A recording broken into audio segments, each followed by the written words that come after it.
માતાજી હર મહાદેવ કેમ છો બધા સ્વાગત છે તમારું મારી ચેનલમાં આજના નવા બ્લોગમાં તો 9 વાગી ગયા છે બધા જતા રહ્યા છે પોતપોતાની કામે હું ને મમ્મા બે છીએ હવે મારો નાસ્તો કરવાનો વારો હવે આવ્યો છે એટલે 8:30 9 જ વાગ્યા છે વધારે ટાઈમ નથી ચા બનાવું છું પછી મારે જવું છે માર્કેટ તો કીધું માર્કેટ જાઉં અને પછી એક ફ્રૂટ ને બધું કેવલ હમણાં સેલેડ ને બધું ખાઈ લે તો કીધું બધું લઈ આવું લિક્વિડ ને બધું લેવાનું છે તો લઈ આવું અને લઈ આવું કીધું હું ને મમ્મા બે છે કે તો હવે દીવો 9 ફ્રેશ થઈને દીવો કરો સવારે હું પહેલાં જ નાહી લઉં આજ કેવલે મૂકવા જવાનું હતું ને તો પછી આજે રહી ગયું તો રહી ગયો પછી હું ફ્રી થઈને પછી જ નાહવા જઈશ નહીં તો સવારે ઉઠીને મને એમને ગમે નહીં નાહી લો નહીં ત્યાં સુધી એમ શાંતિ ન થાય એમ સવારે કેવલને કીધું થોડીક વાર હોય તો મને નાહી લો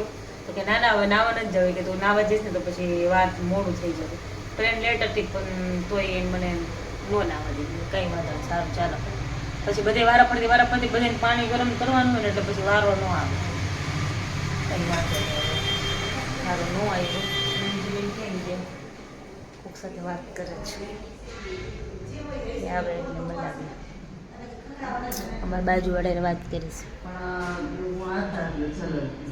જય શ્રી કૃષ્ણ જય શ્રી કૃષ્ણ આવ્યો મેં કીધું હમણાં કાલ પરમ દિવસ નથી પૂછતી કે પૂજા એવી લાગે છે હું કાલ પરમ દિવસે જ કહેતી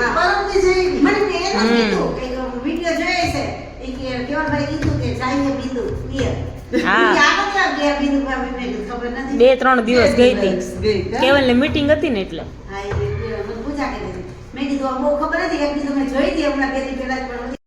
થઈ ગયા છે સુવાનો ટાઈમ થઈ ગયો પણ રંજીબેન આ બધું લઈને બેઠા છે જો છાસનો મસાલો બનાવો છું ફુદીનો અને બધું લઈ આવ્યા છે તો હવે છાસનો મસાલો કરવો છે છાસનો મસાલો ફુદીનો નાખીને ધાણા સૂકવી પછી એનો પાવડર કરી નાખશું ક્રશ કરી નાખશું પછી લવિંગ ને નાખશું અંદર જીરું લવિંગ હોય મરી હા ભૂલાઈ ગયું લવિંગ મરી સંચર જીરું શેકેલા જીરું પાવડર મિક્સ આ બધું પછી કરી નાખવું આજે છે ને આંબળા લઈ આવી છું બીટ લઈ આવી છું આદુ આંબળા બીટ ને આદુનો પેલો છીણીને પછી એને સૂકવી નાખવાનું હું ઘરે ગઈ હતી ને ત્યારે કોમલે બનાવ્યું હતું મસ્ત હતું મને ભાવ્યું મમ્માને કીધું મમ્મા કે લેતી આવજે પછી મીઠાવાળું કરીને એને સૂકવી નાખવાનું એટલો મસ્ત લાગે ને મુખવાસ લેવી છે ને કરી નાખી છીણીને સૂકવી દઈશું અત્યારે તો ઉભી છે પછી ઉઠીને ન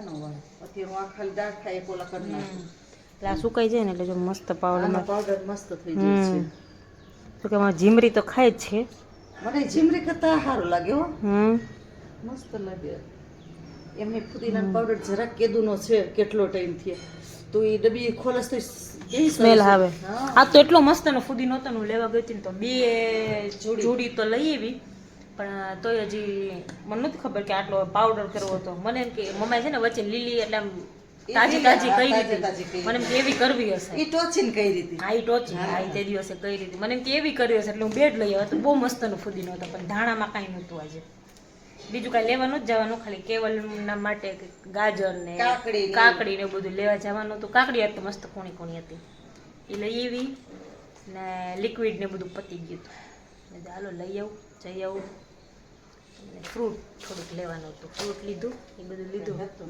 જાય એટલે તો પછી થોડું બધું જાય એટલે તો એમનો આવીએ જ નહીં પાછા જાય એટલે કાંઈક લેવાય જ જાય જો કેવલ માટે કાંઈ કાકડી કે કાંઈ કાકડી ને એવું નહોતું એટલે કાકડી લેવા જવું સ્પેશિયલ લિક્વિડ માટે જ જવું હતું પણ આ તો જઈએ ને એટલે આવી જાય હું આવી ને ત્યારે છે ને મારા 2 હાથમાં જગ્યા નહોતી એટલું વજન હતો બોલ પતાર છે ને તરબૂચ ને એવું બધું લીધું ને તરબૂચ ને એવું લીધું ને નહીં ભલે ને પતાર ને 6 કિલો તો તરબૂચ લીધું 6 કિલો તો તરબૂચ લીધું મોટા બે હતા ફોન કરે ને કે લેવા આ જગ્યા તો હોવી જોઈએ ને હાથમાં કેમ ફોન કરું નીચે મૂકી દેવે ને પાર્કિંગ માં તો નીચે ના અહીંયા લિક્વિડ લેવા ગઈ ને ના હા લિક્વિડ લેવા ગઈ ને તો ઓલામાં તરબૂચ એક ટીંગાડ્યું ને એક ઓલામાં નાખ્યું થેલીમાં નાખ્યું ને તો ગાડી એમ ઊભી રાખીને ધડીંગ કરીને નીચે માથારું મેં કીધું આ તો બહુ કહી હવે આ બેન લઈને કેમ જઈશ ઘરે થોડું ફ્રૂટ તો એક નાખ્યું અને ડીકીમાં પણ ન હમાણું ડીકીમાં બીજા ફ્રૂટ હતા ને એ બધા ડીકીમાં નાખ્યા.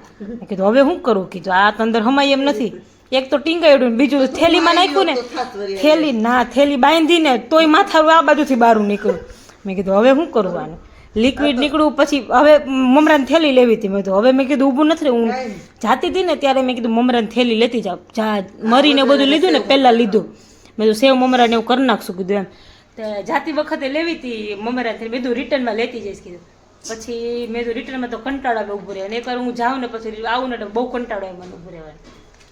રિટર્નમાં આવી તો મેં તો હવે ગાડી ઊભી રહેશે ને એટલે ધડીંગ ધડીંગ બધી બાજુથી નીચે પડશે. મરીને સંચળ બે જાતા લીધું.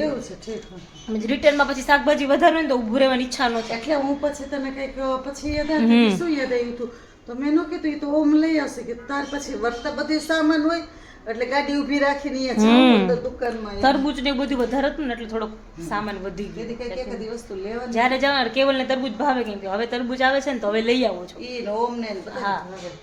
હા એ કેમ કે ખાય નહીં બપોરે આવીને એટલે એ ખાય પણ બીજું કઈ ખાવાનું રાતે જમશે નહીં એટલે સાંજે તરબૂચ સુધારીને બેસશે. આ તો પાલકે પડ્યું છે, પાલકનું જ્યુસ કરી દઈશ. પછી સેલેડ ખાશે, સેલેડ ને બધું ખાશે ને એટલે પેટ ભરાઈ જાય. પ્લિક્સ પીશે એ બધું કરશે એટલે ચાલશે. આધી ગાડી આગળ વધી જશે. પછી કઈ નક્કી નહીં બહુ આખો દી આજ ગઈ બોલ સાંજે આવશે તો ભૂખ લાગી ના તો પડતો તો કોને તોય ભૂખ લાગે તો જમી લે કઈ નક્કી ન કહેવાય. આજે તો દિલ્હી શું કહેવાય વાપી ગયા છે, વાપી થી પછી સુરત જશે, સુરત થી પછી ઘરે આવશે એટલે આજ તો ઘણો ટાઈમ જશે, સાંજે લેટ થઈ જશે એમ કીધું. તો હવે કે કામ હતું એટલે સુરતે જવું પડે એવું એટલે પછી સુરત જવાના હતા. સારું ચાલો હવે સુઈ જઈએ. હમણાં આવશે ઓમભાઈ દેવભાઈ ઉઠીને ઓલું છીણ નહીં કરી નાખીએ, બીટ કરી નાખીએ એટલે સુકવાઈ જાય. એટલે જ ને સુકવાઈ જાય ને પછી ઓલું થઈ ન જાય. સારું ચાલો તો હવે સુઈ જઈએ.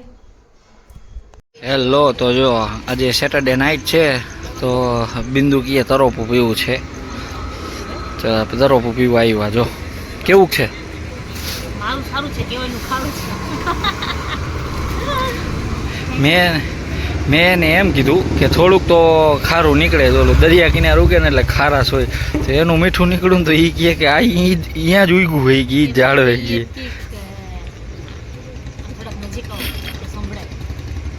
એને એવું કીધું કે દરિયા કિનારે ઉગ્યા હોય ને એટલે કે ખારું હોય એટલે મીઠા હોય આપણે પાર્કિંગમાં ઉગતા. હા બહુ સારું હો આપણા મેદાનમાં ઉગતા હોય. સારું ચાલો તમે ચિત્રો પી લઈ પછી ઘરે જઈને સુઈ જાય. મારા ભાઈને ફોન કર્યો તો પણ એ સારો ગદ્દારી કરી ગયો, આવ્યો નહીં. હું એકલી બેઠી હતી રમવાનું છે એને મૂકી પછી આવી તો ગયા હતા.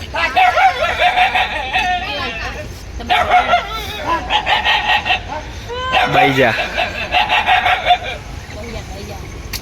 સારું ચાલો આજના બ્લોગમાં મળીએ પાછા કાલના બ્લોગ વિડીયોમાં. ત્યાં સુધી તમારી ચેનલને લાઈક કરો, શેર કરો અને સબસ્ક્રાઈબ કરવાનું ભૂલતા નહીં. ગુડ નાઇટ, જય શ્રી કૃષ્ણ, જય માતાજી, જય મહાદેવ.